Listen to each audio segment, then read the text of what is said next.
Number 18 hotel POCSO കേസിൽ അഞ്ജലി റിമാദേവ് അന്വേഷണ സംഘത്തിന് മുമ്പിൽ വീണ്ടും ഹാജരായി. കേസിൽ തന്നെ കൊടുക്കാൻ ഗൂഢാലോചന നടക്കുകയാണെന്ന് അഞ്ജലി റിമാദേവ് ആരോപിച്ചു. ഗൂഢാലോചനയ്ക്ക് പിന്നിൽ ഒരു MLAയുടെ ഭാര്യ ഉൾപ്പെടെ 6 പേർ ഉണ്ടെന്നും അഞ്ജലി പറയുന്നു. ക്രൈംബ്രാഞ്ച് പ്രത്യേക അന്വേഷണ സംഘത്തിന് മുന്നിലാണ് അഞ്ജലി ഹാജരായത്.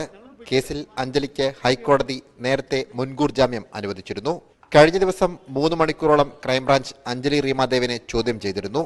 പിന്നീട് വീണ്ടും ഹാജരാകാൻ ആവശ്യപ്പെട്ടപ്പോൾ ആരോഗ്യ പ്രശ്നങ്ങൾ ചൂണ്ടിക്കാണിച്ച് ഹാജരായിരുന്നില്ല. തുടർന്ന് മുൻകൂർ ജാമ്യം റദ്ദാക്കാൻ പോലീസ് ഹൈക്കോടതിയെ സമീപിക്കാനിരിക്കെയാണ് അഞ്ജലി ചോദ്യം ചെയ്യലിനെത്തിയത്. കേസിൽ തന്നെ കുടുക്കിയതാണെന്നും ഗൂഢാലോചനയ്ക്ക് പിന്നിൽ ഒരു MLAയുടെ ഭാര്യ ഉൾപ്പെടെ 6 പേരാണെന്നും അഞ്ജലി ആരോപിച്ചു. കള്ളപ്പണ ഇടപാടുകാരുടെ പിന്തുണയോടെയാണ് പരാതിക്കാരി തനിക്കെതിരെ നീങ്ങുന്നത്. അഞ്ജലിയുടെ ആരോപണങ്ങൾ പരിശോധിക്കുമെന്നും വിശദമായ അന്വേഷണം നടക്കുകയാണെന്നും Kochi city police commissioner CH Nagaraju പറഞ്ഞു.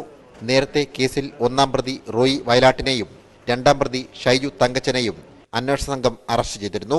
റിമാൻഡിൽ കഴിഞ്ഞ ഇരുവർക്കും പിന്നീട് കോടതി ജാമ്യം അനുവദിച്ചിരുന്നു. സനോജ് സുരേന്ദ്രൻ, News 18 കൊച്ചി.